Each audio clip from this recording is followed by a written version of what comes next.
నమస్తే. ఆంధ్రప్రదేశ్ రాజకీయాల్లో చాలా కీలకమైనటువంటి పరిణామాలు చోటు చేసుకుంటున్నాయి. ముఖ్యంగా తెలుగుదేశం పార్టీ, భారతీయ జనతా పార్టీ, జనసేన ఈ 3 పార్టీలతో ఎన్నికల బరిలో నిలవబోతుంది మిత్రపక్షం.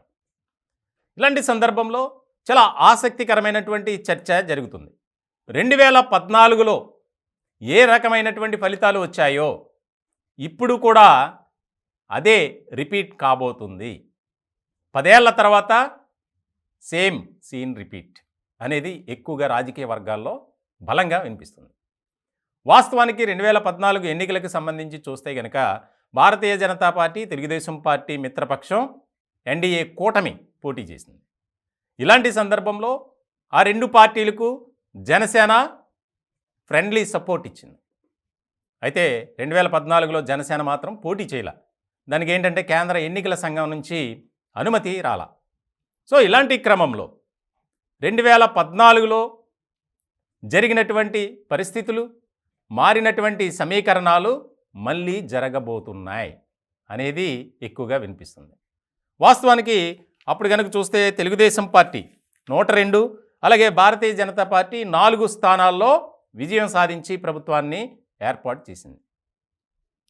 ఇటువంటి క్రమంలో తర్వాత జరిగినటువంటి పరిణామాల నేపథ్యంలో ఎన్డీఏ నుంచి తెలుగుదేశం పార్టీ బయటకు వచ్చేసింది, మళ్ళీ తాజాగా కలిసింది. దీనికి సంబంధించి రాజకీయ నిపుణులు కానీ, రాజకీయ వర్గాల్లో కానీ ఒక ఇంట్రెస్టింగ్ డిస్కషన్ అయితే నడుస్తుంది. ఖచ్చితంగా ప్రభుత్వాన్ని ఏర్పాటు చేస్తుంది ఈ 3 పార్టీలు కలిసి. చాలా కీలకమైనటువంటి పరిణామంగా మారబోతుంది. దీనికి సంబంధించి ప్రధాని మోదీ త్వరలోనే ఏపీలో పర్యటన, ముఖ్యంగా ఒక భారీ బహిరంగ సభను ఏర్పాటు చేయడానికి మొత్తం సిద్ధం చేశారు పల్నాడులో. దీనికి సంబంధించి చాలా కీలకమైనటువంటి అంశంగా మారింది. ఏదైతే 2014లో ఒకే డయాస్ మీద చంద్రబాబు నాయుడు, మోదీ, పవన్ కళ్యాణ్ ఈ 3 పాల్గొని ప్రసంగించారు. ఇప్పుడు కూడా ఇదే రకమైనటువంటి పరిస్థితి ఉండబోతుంది. ఎందుకంటే సీట్ల సర్దుబాటు కానీ, అభ్యర్థుల ఎంపిక అంతా ఒక కొలిక్కొచ్చినటువంటి తరుణంలో ఖచ్చితంగా అత్యధిక సీట్లు గెలుచుకొని ప్రభుత్వాన్ని ఏర్పాటు చేస్తుంది అనేది కూడా బాగా వినిపిస్తుంది. చాలా కీలకమైనటువంటి పరిణామంగా మారింది. ఇప్పుడు తాజాగా సర్వే రిపోర్ట్లు ఇస్తున్నటువంటి ఫలితాలు కూడా వీరికి మరింతగా బూస్టింగ్ అనే చెప్పాలి.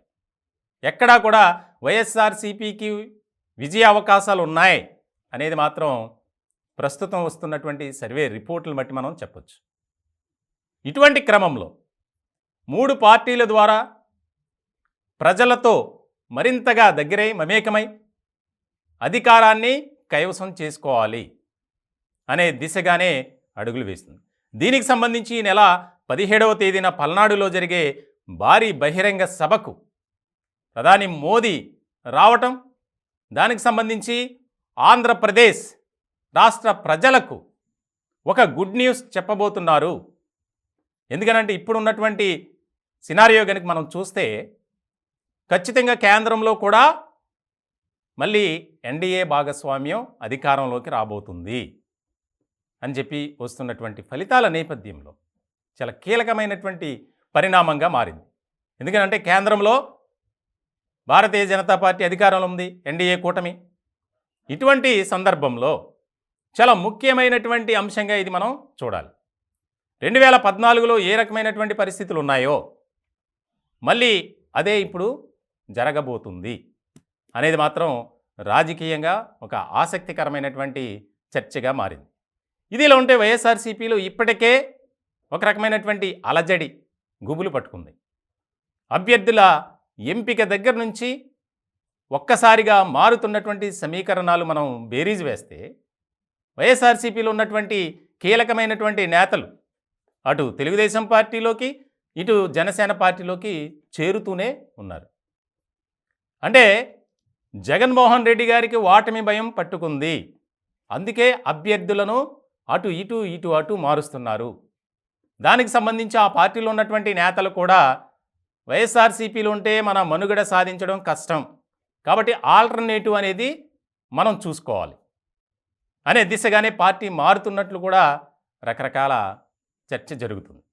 ఇలాంటి తరుణంలో 2014లో జరిగినటువంటి ఏదైతే ఫలితాలు ఉన్నాయో అదే రకమైనటువంటి రిజల్ట్ మళ్ళీ రాబోతుంది. ఖచ్చితంగా 3 పార్టీల కూటమి ప్రభుత్వాన్ని ఏర్పాటు చేయబోతుంది అనేది రాజకీయ వర్గాల్లో బాగా చర్చ జరుగుతుంది.